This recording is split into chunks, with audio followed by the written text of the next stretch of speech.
जगन्नाथपुरी में लक्ष्मी जी भ्रमण कर रही थी, जगन्नाथ भगवान की पत्नी लक्ष्मी, और पूरी क्षेत्र में भ्रमण करते करते उन्होंने देखा कि मैं किस पर कृपा करूं। तो सबसे पहले लक्ष्मी जी गई अर्चकों के पास, जो जगन्नाथ जी को उठाते, सुलाते, खिलाते, नहलाते, भोजन प्रसाद कराते। बोले अर्चक हैं, पहले अर्चकों को देखें, इनके यहाँ किसी परिवार में अगर हमको कृपा करनी हो तो लक्ष्मी जी सब अर्चकों के घर में गई। देखा महाराज सूर्य उदय हो गया, ये तो अभी सो ही रहे, ना आचार विचार शुद्ध, ना खान पान की शुद्धि। लक्ष्मी जी ने देखा महाराज सबरे पुजारी, अर्चक, साधक लेट लेट तक सो रहे हैं, ना आचार विचार शुद्ध, ना खान पान की शुद्धि, ना वस्त्रादि धुले हुए, एक ही वस्त्र हैं, 5-5 दिन तक उन्हीं को पहनने हैं। लक्ष्मी जी बोली ये मेरे रहने लायक स्थान नहीं है, इसको यहां नहीं आऊंगी मैं। और तभी लक्ष्मी जी ने आगे जाकर के देखा कि वह परिवार जिनको झाड़ू लगाने की सेवा थी, नाली आदि साफ करने की सेवा थी, जिनको मंदिर में प्रवेश तक नहीं करने दिया जाता, उनके घर में गोबर का चौका, सब ब्रह्म मुहूर्त में उठ गए हैं, तुलसी जी को जल दे रहे हैं, घर में बिल्कुल शुद्ध भोजन बन रहा है, आचार विचार की शुद्धि, हाथ स्वच्छ है, पैर बच, जन्म से उनकी जाति कहीं ऊंची नहीं है, लेकिन बाकी सब कुछ उनका स्वस्थ था, बिल्कुल शुद्ध था। लक्ष्मी जी बोली ये अच्छी है, इसके यहां मैं जाऊंगी। लक्ष्मी जी प्रत्यक्ष प्रकट हो गई उनके घर में जाकर के। अब वे तो बेचारे छोटे मोटे लोग, बेचारे ज्यादा धनवान तो थे नहीं। उन्होंने जब देखा कि अत्यंत गहने पहन रखे हैं, ऐसी मधुर सुगंधी आ रही है, रूप देख करके नेत्रों के पलक नहीं झपके जा रहे, सबने दंडवत प्रणाम किया। बोले आपका परिचय? बोले हम जगन्नाथ जी की गृहिणी है, साक्षात लक्ष्मी। वे सब घर के लोग, अरे हमारे घर का तो जल भी आपके स्पर्श योग्य नहीं है, हम तो ऐसे लोग हैं, हम तो नीचे लोग हैं। ये लक्ष्मी जी बोली ये सब बात नहीं करो, हम लोग ठाकुर जी ये सब विचार नहीं करते। तुम्हारा आचरण देखो कितना शुद्ध, तुम्हारे व्यवहार कितना शुद्ध, तुम्हारी बुद्धि कितनी शुद्ध है। और सुनो, चौकी लगाओ, जो भी घर में बना है प्रत्यक्ष थाल में पधराओ, हम तुम्हारे यहाँ प्रसाद पा करके जाएंगे। पूरा घर भाव विवल हो गया, सबके नेत्रों में आंसू, साक्षात लक्ष्मी जी आई, सबने पवाया। लक्ष्मी जी प्रेम से प्रसाद पा रही थी, तभी श्री बलराम जी भ्रमण कर रहे थे पुरी में। भ्रमण करते करते वो घर घरों में झांक के देख रहे थे क्या हो रहा है। जैसे ही उस घर में झांक के देखा तो श्री लक्ष्मी जी प्रसाद पा रहे हैं। बलराम जी बोले राम राम राम राम राम राम, ये झाड़ू पोंछा बर्तन करने वाले लोग, इनके यहाँ पर चले जाओ, इन पर कृपा करो, पर भैया इनके यहाँ तो भक्ष भी बनता होगा, मांस भी बनता होगा, और ये लक्ष्मी जी यहाँ बैठ करके प्रसाद पा रही, हमारी घर की बेटी, हमारी घर की बहू, बिल्कुल आचार विचार की शुद्धि नहीं रखी। नाक फूल गई, बलराम जी की नाक फूल गई। महाराज आकर के कुछ बोले तो नहीं, मंदिर में आके बैठ गए। तो लक्ष्मी जी प्रसाद बनाती है, जैसे ही भोग रखा गया जगन्नाथ जी के आगे, बलभद्र सुभद्रा जी तुरंत हाथ पांव धो के बैठ गए।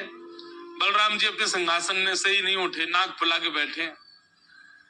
जगन्नाथ जी बोले भैया आ जाओ, भोग आएगा, हमें नहीं पाना, तुम लोग पाओ।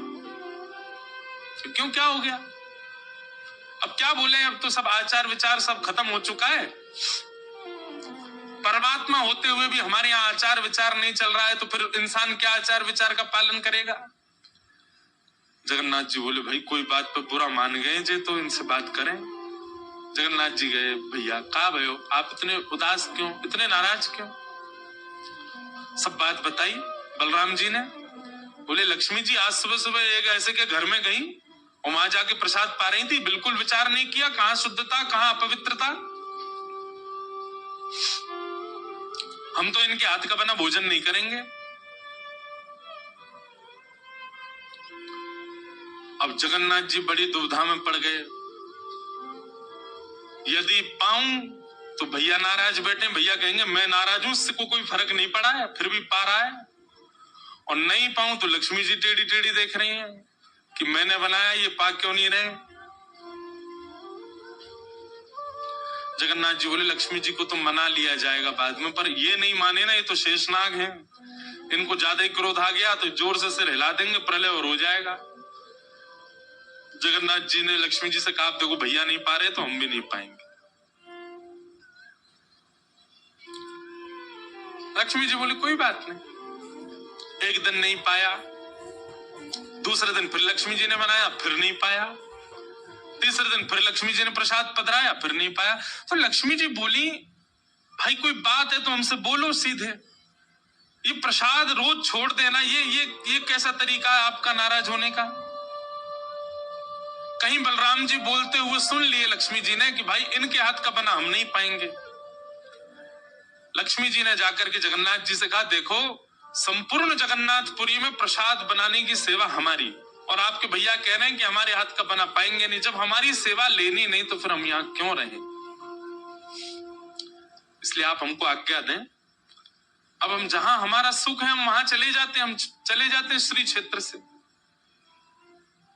जगन्नाथ प्रभु कुछ, अच्छा जगन्नाथ जी को भी लीला करनी है इसलिए वो कुछ नहीं बोले। अब कुछ नहीं बोले तो लक्ष्मी जी समझ गई, बोले मौन मतलब हाँ ही होता है। लक्ष्मी जी बोले ठीक है आप लोग शयन करो, रात्रि का समय, बलभद्र सुभद्रा जगन्नाथ जी के कपाट बंद हो गए। लक्ष्मी जी बोली अब हम जा रही हैं, और मंदिर से श्री लक्ष्मी जी चली गई। प्रातः काल ब्रह्म मुहूर्त का समय हुआ। महाराज जगन्नाथ जी बलराम जी जैसे ही उठे तो क्या पाया, नीचे फर्श पे पड़े थे। कहां सोने के सिंहासन पर सोते थे, सोने के बिस्तर पर सोते थे, बढ़िया लत्ता पहन के रहते थे, गले में स्वर्ण की मालाएं, हाथ में स्वर्ण के कड़ूला, पाम में स्वर्ण के कड़ूला आदि सब पहन के सोते थे। लेकिन लक्ष्मी चली गई तो सब चला गया। सवेरे उठे तो फर्श पे पड़े थे। बलराम जी बोले लाला जी कहाँ है वो, हमारे सिंहासन वगैरह कहाँ चले गए। ठाकुर जी बोले लक्ष्मी जी चली गई ना, लक्ष्मी तो मतलब सब होता है। बलराम जी ने अपनी तिजोरी जाकर के खोली, सबरे वस्त्र चले गए, आभूषण चले गए, सब आयुध चले गए, फटे पुराने मैले कुचैले बिना धुले महीनों के सालों के वस्त्र पड़े थे। और यही होता है, लक्ष्मी जाती है तो यही रह जाता है। लेकिन बलराम जी भी अपनी पूरी उसमें थे, बोले कि हम भी कुछ नहीं कहेंगे, ठीक है जैसे है वैसे रह लेंगे, कोई लक्ष्मी जी के जाने से हम पे फर्क थोड़ी पड़ रहा है। चल लाला भोजन को समय है क्यों, प्रसाद पामे। ठाकुर जी बोले कैसे प्रसाद पाएंगे, प्रसाद तो लक्ष्मी बनाती है, लक्ष्मी चली गई खुद ही बनाना पड़ेगा। बोले हाँ हाँ तो हम पे कोई बनावे कमी, हम दोनों मिलके बनाएंगे। कृष्ण बलराम दोनों गए रसोई घर में, जाकर के देखा तो महाराज वहां से अन्न दाल चावल सब चले गए, क्यों सब लक्ष्मी से ही आते हैं। कहां तक कहें चूल्हा जलाने की लकड़ी भी नहीं बची, वो भी लक्ष्मी से ही आती है। लक्ष्मी गई और सारी श्री लेकर के चली गई अपने साथ। अब तो दर्शनार्थी आने बंद हो गए, क्यों मंदिर की श्री भी चली गई। जगन्नाथ जी और बलराम जी चुपचाप बैठे अपने सिंहासन पर, भूखे प्यासे बेचारे आंख बाहर निकल आई। बलराम जी बोले लाला, बोले हाँ 2 दिन है गए लाला, भोजन ना कियो, और 2 दिन पहले गुस्सा में ना कियो, 4 दिन है गए, और कचू है भी ना कहा करें। देखो इस बात को कोई ऐसे मत ले लेना, लोग सोचने वाले भी लेते हैं, बताओ महाराज जी कुछ भी बोल रहे हैं, वो साक्षात ब्रह्म है। लक्ष्मी जाने से उन पर कोई प्रभाव पड़ेगा, लक्ष्मी जाने से कोई प्रभाव नहीं पड़ता ठाकुर जी पर ठाकुर जी बलराम जी को ये बताना चाह रहे हैं कि भाई किसी को हेय दृष्टि से मत देखो, उसी के लिए पूरी लीला हो रही है। ठाकुर जी बोले ताऊ दादा एक काम है सके, बोले कहा। बोले समुद्र के किनारे स्वर्ग आश्रम है जहां पर लोगों की अंत्येष्टि होती है। बोले हाँ मैंने एक बार देखा था, वहां पे लोग कटोरा लिए बैठे रहते हैं और उनको कुछ ना कुछ मिल ही जाता है, आपकी आज्ञा हो तो वहीं चले, कछु तो मिल जाएगा। लाला पूरी दुनिया कहा कहेगी बताओ कृष्ण बलराम क्या कर रहे हैं ये।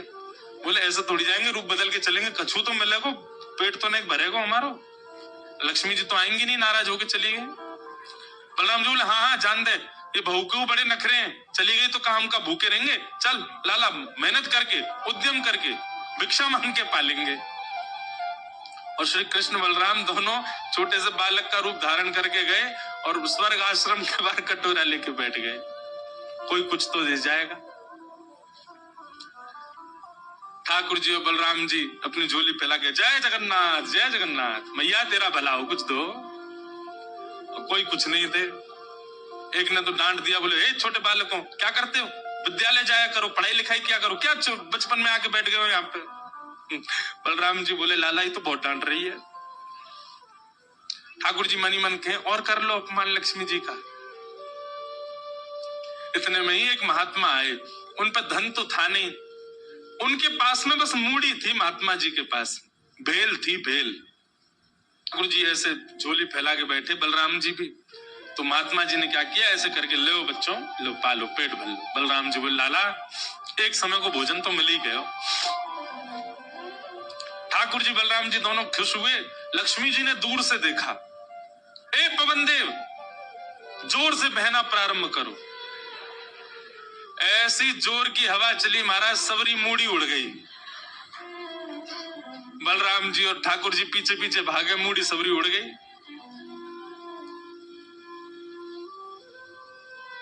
बलराम जी बोले लाला ये क्या हो गया। बोले भैया हम संकोच में कुछ कहते नहीं, आप बड़े भैया, पर हम एक बात कहें, लक्ष्मी के बिना सब हाल हो रहा है हमारा। ठीक है बहू है, आपने समझा देते, आप भी बिल्कुल नाक फुला के बैठ गए, गुस्सा है के बैठ गए, चली गई बेचारी। यदि वे प्रसन्न हो जाए तो फिर सब ठीक है जाएगा। अरे ना बेटा कोई बात नहीं, हम तो क्षमा मांग लेंगे, तेने पहले क्यों ना कही मोते। ठाकुर जी बोले अब कोई बात नहीं, अब चलते हैं, ढूंढे उनको कहाँ है। पूरे पुरी में ढूंढा, कहाँ है लक्ष्मी जी। लक्ष्मी जी उसी कन्या के घर में थी, उसी घर में थी जहां देख करके बलराम जी को हीन भावना आ गई थी। बलराम जी लेके गए, लाला यही घर में बैठी जब मैंने देखी खाई। वहां जाकर के देखा तो महाराज उस घर में बिल्कुल जैसे मंदिर की रौनक होती है, ऐसी रौनक उस घर की हो रही थी। फर्श लगे हुए हैं, बढ़िया सोने चांदी के बर्तन रखे हैं, एक जगमगा रहा है मणियों से पूरा घर भवन। और बाहर बैठ करके उस महिला के जिसके ऊपर कृपा की थी लक्ष्मी, उसके बालक भर भर के सामग्री दे रहे हैं लोगों को, भोजन की सामग्री, वस्त्र ले जाओ, ये ले जाओ, कोई गरीब कन्या के लिए धन ले जाओ, राशि ले जाओ, सोने की मोहर ले जाओ। लक्ष्मी जी बैठी है घर में। ठाकुर जी बोले अब लक्ष्मी जी तो नाराज हैं, भैया एक काम करें, हम भी लाइन में लग जाएं, कछु मांग लें, लेके चल दें। जैसे ही ठाकुर जी और बलराम जी लगे कतार में, भीतर से लक्ष्मी जी को देख के दया आ गई। मेरे प्राणनाथ ये चाहे तो सर्व समर्थ हैं, परंतु बलराम जी को बताने के लिए पूरी लीला कर रहे हैं। लक्ष्मी जी तुरंत बाहर आई और दोनों को इशारा किया, आप लोग इधर आओ। बलराम जी बोले देख बहू तू नाराज मत हो, हम तो गलती है गई, और वैसे गलती तेरी भी कम नहीं, तो को नहीं जानो चाहिए ऐसी जगह। लक्ष्मी जी बोली ताऊ दादा, ठाकुर जी के लिए सब अलाव है, हमारे लिए इतने बंधन। वे किसी भी भक्त पर कृपा करने जा सकते हैं, वहां पर जात पात नहीं देखी जाती, वहां पर यह नहीं देखा जाता कि भजने वाला कौन है, ब्राह्मण है, क्षत्रिय, वैश्य कौन है, सब पर वो अनुग्रह कर सकते हैं। तो फिर हमारे ऊपर इतनी रोक टोक क्यों। और किसी के जन्मगत व्यवहार से उसका पूरा जीवन नहीं आंकना चाहिए, उसके स्वभाव व्यवहार से देखना चाहिए कि वो है कैसा। कहां आप कहते हैं कि ब्राह्मण सर्वश्रेष्ठ, वो देर देर तक सो के उठ रहे हैं, उनके यहां शुद्धि नहीं, वस्त्र 4-4 दिन तक पहन रहे हैं, एक महीना एक ही धोती में निकाल रहे हैं। आप कह रहे हैं कि वो श्रेष्ठ, और ये लोग जो इतनी पवित्रता का ध्यान रखते हैं, इन पर कृपा ना हो। हमारे अनुसार तो जो अपने कर्म से शुद्ध है वो शुद्ध है। बलराम जी और ठाकुर जी दोनों मान गए, जैसी आपकी इच्छा। बोले नहीं, आज के बाद हम आपसे एक नियम चाहते हैं। क्या? बोले श्री जगन्नाथपुरी में नियम कर दीजिए। बोले क्या? जिस महाप्रसाद को ब्राह्मण पाएगा उसी महाप्रसाद को शूद्र भी पाएगा, दोनों को समान फल मिलेगा। और यहां महाप्रसाद का ऐसा नियम रखा जाए कि अगर एक ही पत्तल में दोनों बैठ करके पालें तो दोनों को समान पुण्य प्राप्त होगा। महाप्रसाद पाते ही, अन्य तीर्थों में तो बहुत साधन करने पड़ेंगे, पर पुरी में आकर के कोई एक तिनका भी यदि महाप्रसाद का पाले तो उसको सर्व साधनों का फल प्राप्त हो जाए। और किसी भी प्रकार से ये ना देखा जाए कि कौन किस वर्ण का है, वो स्वभाव से शुद्ध होना चाहिए। हम सबको हृदय लगा में, अगर ये सब आपको मंजूर हो तो मैं राजी हूं। राजी हुए और तब से श्री जगन्नाथपुरी में ये सब नियम नष्ट कर दिए गए। महाप्रभु जी सबके लिए सुलभ।